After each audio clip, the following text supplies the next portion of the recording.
So I'm going to go ahead and record this for Ryan. So today we're going to go ahead and go over exponential and scientific notation concepts.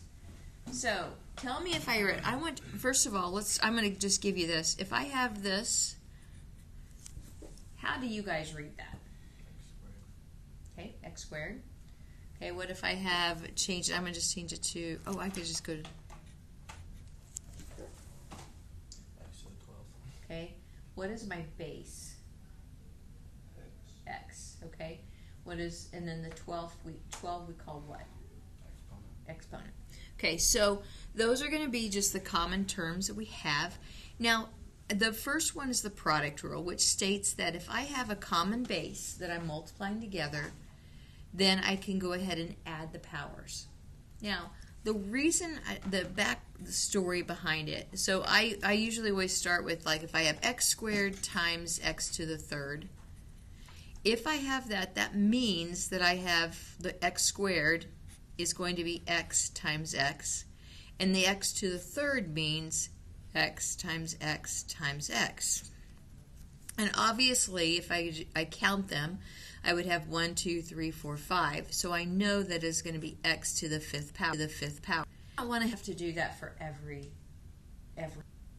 product thing that I'm multiplying common bases on. So I want to be able to apply the rule that we have, and that's why when you have the product rule, you can go ahead and add then the bases, so that if I had x to the 12th times x to the 13th, tell me what I would get. 25. That's all you do. Now, why is it different, though, when I say if I have x to the 12th plus x to the 13th? Can I do anything with those? Or is that the best I can do? Can I simplify it further? Can I add them together? No, you can't. They're not like terms, and so you would never, like, if I have like terms, just to remember, if I have to have the exact same power in order for me to have like terms. And so if I did change this back to 12, and if I have x to the 12th plus x to the 12th, I just have 2 x to the 12ths. And so this would be the simplification of that, but you don't change your power because the difference is because you're multiplying it versus you're adding the two concepts, okay? Now, the power rule, on the other hand, if I have x to the second power all to the third power, the power rule states that I can multiply my powers together, okay? So in this case, when I have this, it's going to be 2 to the 6th.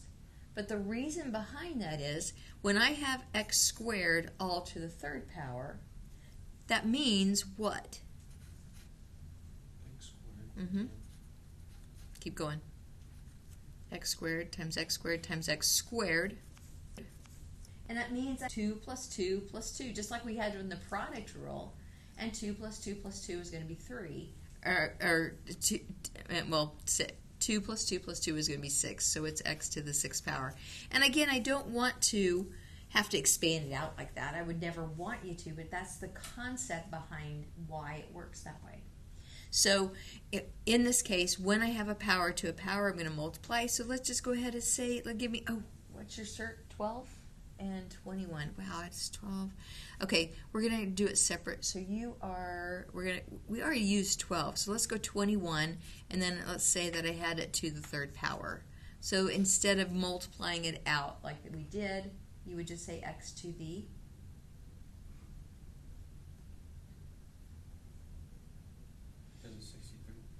It is 63 because you're going to multiply 21 times 3.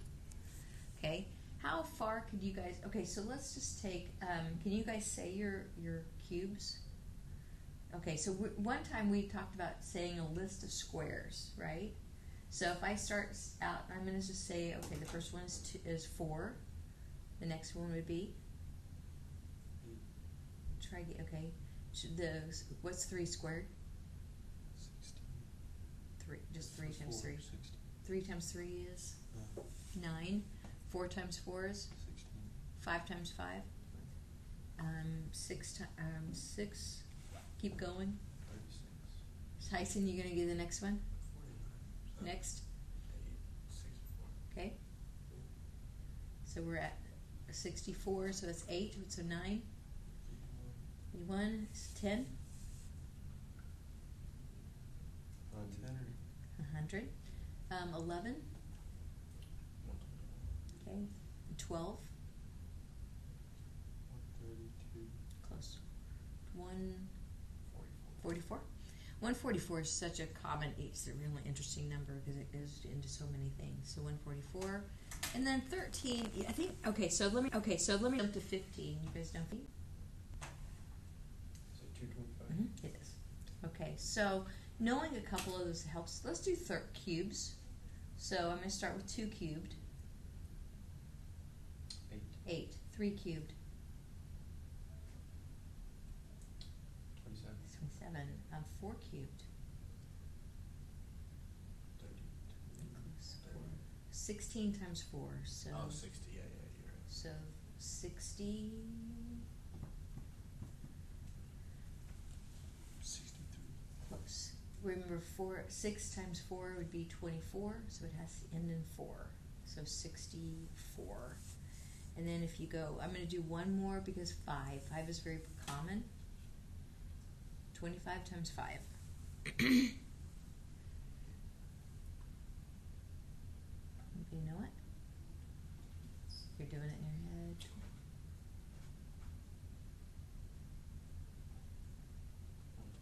125. There you go. All right, so knowing the cubes, when we talk about exponential, you can see why that when I start, if I'm at 5 cubed is 125.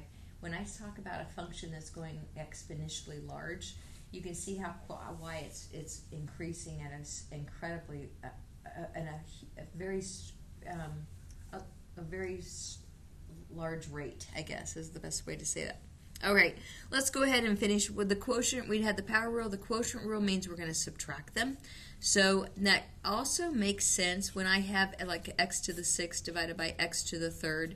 I know that I could go ahead and simplify it, but this is going to be x to the 6 minus 3, or 3. And a lot of times you probably did the cancellation, correct? So tell me what a number is. Here, let's do these real quick. 3 to the 6th power.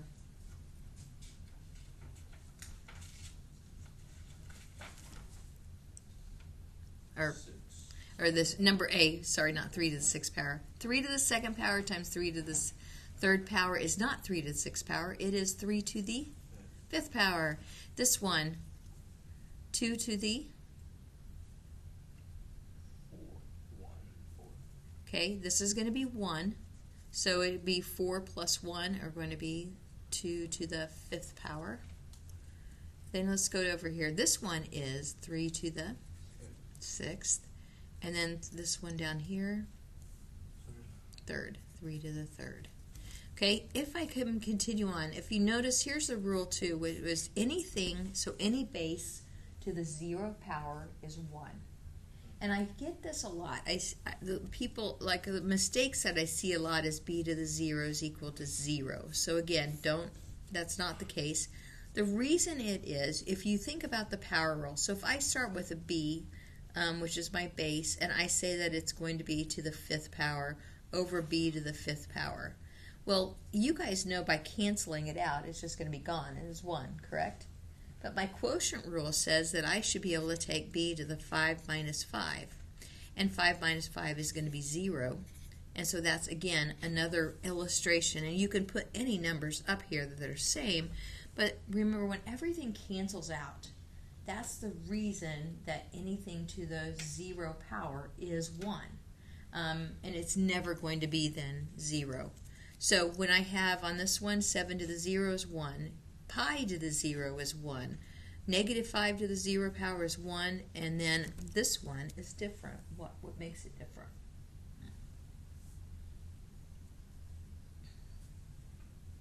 So in this case, I'm actually going to do 5 to the 0 power, then make it negative. So because it's not in the parentheses, this one is going to be negative 1. Where on the other hand on C, When it's in the parentheses, that means you're taking 5 to the 0 power. Now, the negative rule means that with the same thing, if I have a b to the negative m power, that means it's going to be 1 over b to the m. So, how would I change 8 to the negative 2 power?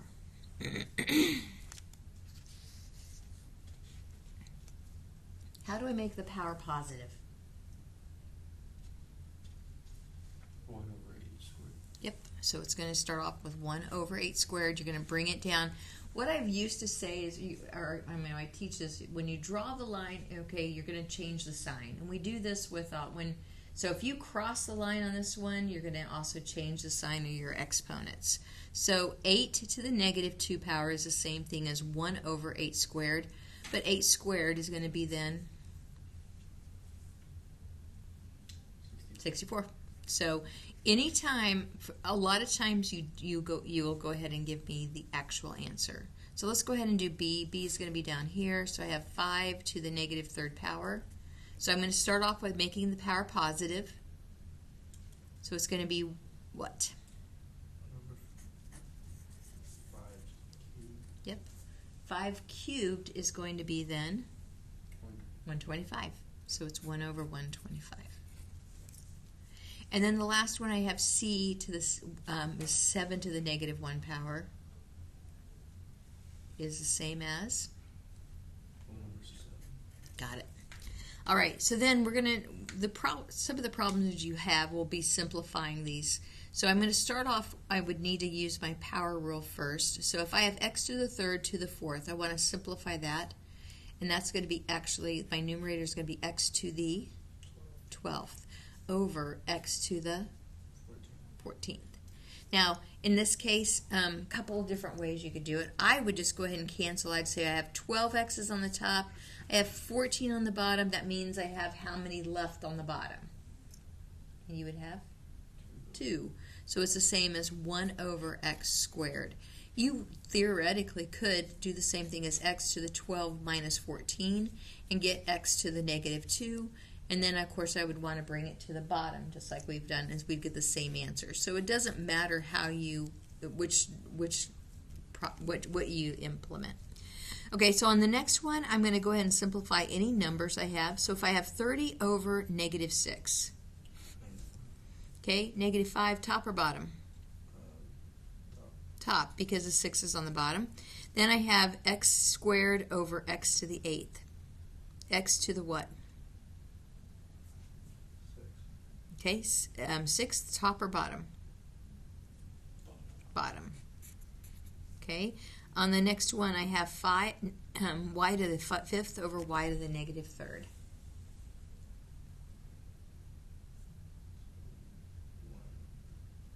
So what you could, yes, y to the 8th. Good job. Top or bottom, Levi? Top. So it's y to the 8th on the top. You could bring this up to make it positive if you want. If that, I don't know, how does that, what you did mentally? Or did you just go ahead and go 5 minus 3? You could utilize the product rule and go 5 minus, or quotient rule and go 5 minus and minus 3, or you could just bring it to the top and then add them. So, but the direction, again, making it positive, that would be your answer. Now, when we talk about very large and very small numbers, we also utilize our scientific notation. So keep in mind, anytime I have like 10 to the 9th power is going to be a 1 that's followed with 9 zeros.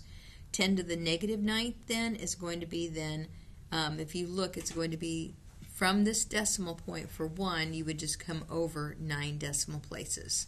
So that's when we will utilize that when we talk about, when we use scientific notation. So we're going to go ahead and convert. How much, you guys had scientific notation quite a bit? Yes? Quite a bit. Tell me what this one is. How would I find 1.375 times 10 to the 10th, and I want to actually just convert it to decimal notation? What do I do?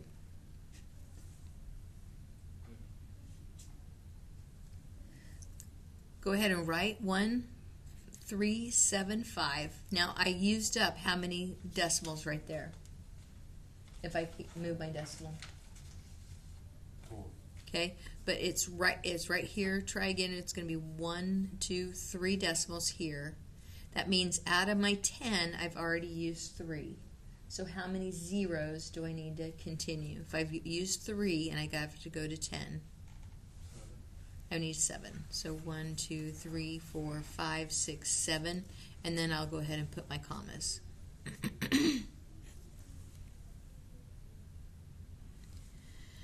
Okay, so what I do on this, write out 1.1, and if it's going to be to the negative 4 power, that means it's a small number. So in other words, I'm going to move it over 4 places. So I have 1 place gets it to the 0.1, and then 2, 3, 4, and then I fill in zeros between. So I should have 3 decimal, 3 zeros, and then 1 1. 0.00011, or tens, hundreds, thousands, 10,000s, 100,000s. This will be 1100 thousandths. Okay, so then write each number as a decimal notation. This one, anytime you do your homework, if you get that as an answer with 14, you'll have to move it over. So we're going to convert this from scientific to decimal notation. So again, I'm going to go 14, and it's times 10 to the 4th. That means I need to add how many zeros after 14?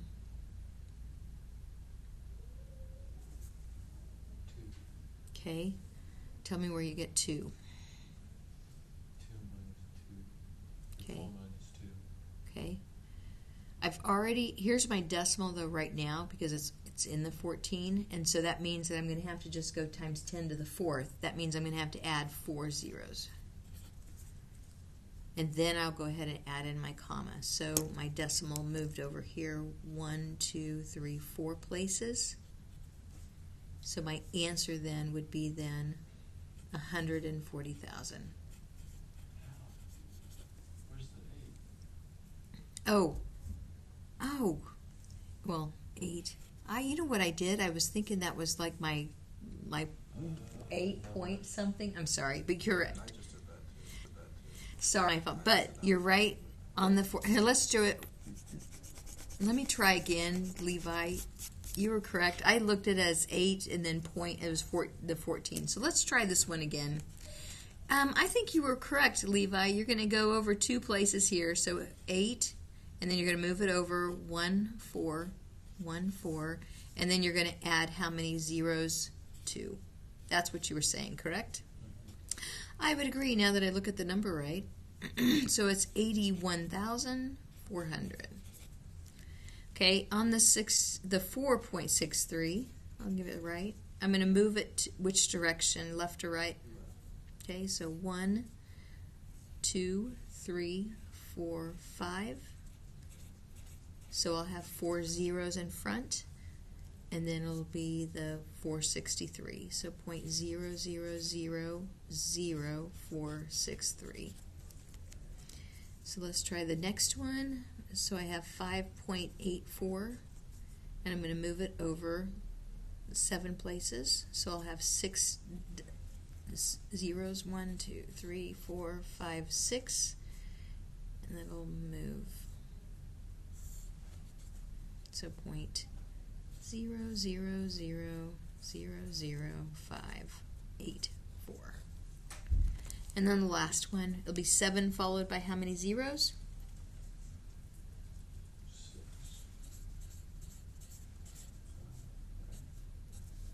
Yeah. Remember the decimal is after the 7, and so you will go ahead, it'll just be 6 zeros that follow.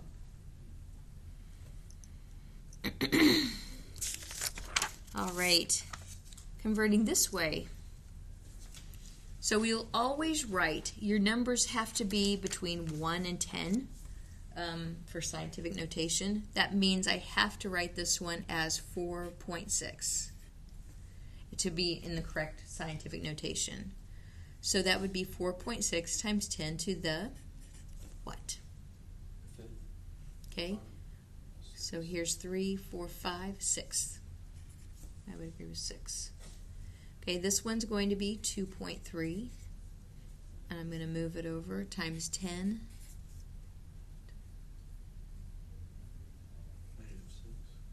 Okay, I count 5, so I have 4 zeros plus 1, so 5, and it is negative. Good.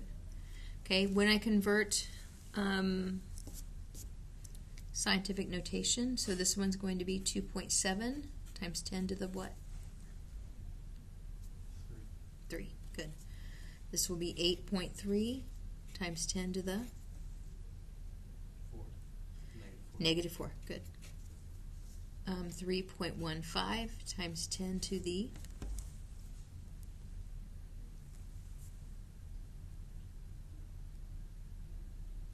11. Good.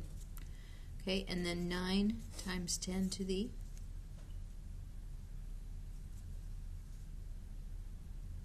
6. And then make it negative. Make sure it's negative 6. Anybody know? I should look at Avogadro's number. Avogadro's number in science? Something times 10 to the 23rd. I have to look it up. Let's see. Okay, so in this case, the next one we have, we're not written in the correct way. So, in other words, the 630 would not be correct in scientific notation. So if I just take that one by itself and I go 6.3, this one by itself is going to be 10 to the 2nd power. But then I have times 10 to the 8th power. And so when I finish it, I'm going to end up with 6.3 times 10. And the product rules still work on this one, because when we multiply 10 to the 2nd power times 10 to the 8th power, that's just 10 to the 10th power, because I'm going to add the powers. So if you need to do it in 2 steps, you can. But anytime you have to convert it, so like I have 0.57, so I need to write it as 5.7 times 10. Now again, I'm a small number that I made bigger, so it's going to be to the negative 1. But then I have times 10 to the 9th. So it should be my final answer, 5.7 times 10 to the what? 8th. Very good. Negative 1 plus 9. Okay? When you multiply, our multiplying scientific notations state that you can multiply the numbers together, and then what you'll do is you'll multiply the 10 to the powers together too, and using the product rule. So when I have a problem like this, I would start off with, I want to have 3.4 times 2. I don't want to have to expand it and then on both of them and then actually do them. I want to go ahead and multiply here. So it's going to be 6.8, so 2 times 3.4. But then I'm going to also do the same thing when I have 10 to the 9th times 10 to the negative 5th. I'm going to go ahead and apply those together, so I have 9 minus 5. So this is actually going to be 6.8 times 2 to the 4th power. Questions on that one? When you divide, you do the same thing, except you're going to subtract the powers. So I'm going to start off with, I'm going to just go ahead and divide my first 2 numbers. So 8.4 divided by 4 would be 2.1. And then I have times 10 to the negative 7 minus 4. Well, all of your rules still apply. I'm going to change these to positive, so I actually have a negative 7 plus 4, which will give me, it's a negative 7 plus 4.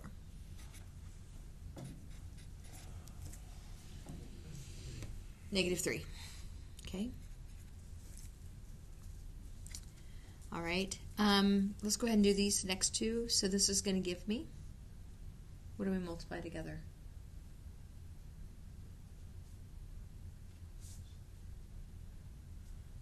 3 and 2. Yep. And that's going to give me what, Levi? 6 times 10 to the 4. perfect. Okay, on the next one, Asher, what do I get on this one? 4 times 10 to the 11th. No, Now, go 4 minus 7, negative 3. negative 3. So 4 times 10 to the negative 3 is what I would agree with. All right, so on the national debt, sometimes when you do your multiplication division, sometimes you have to convert that decimal. So if I were to get a number that looks what we had here, after I multiplied it together and it was 63, you'll have to do that next conversion to take your answer to the right step. Okay, so the next one is just a story problem. It says in January 2016, the national debt was 18.9 trillion, or 18.9 times 10 to the 12th dollars. The U.S. population was approximately 322 million, or 3.2 times 10 to the 8th.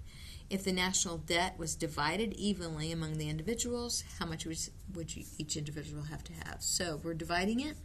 So I'm going to write it as 18.9 times 10 to the 12th, divided by then 3.22 Can't see your paper. times 10, 10 to the 8th.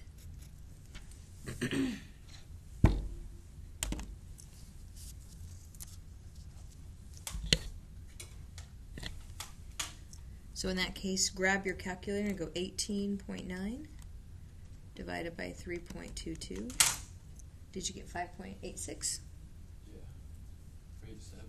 Okay, let's go 87 times 10. What would be my scientific notation? Times 10 to the what? 4th. Good. Which would actually be what? Converting it back. 587 with how many zeros? 2. So it would be 58,700, and then in this case it would be how much we're going to pay, so it would be then dollars.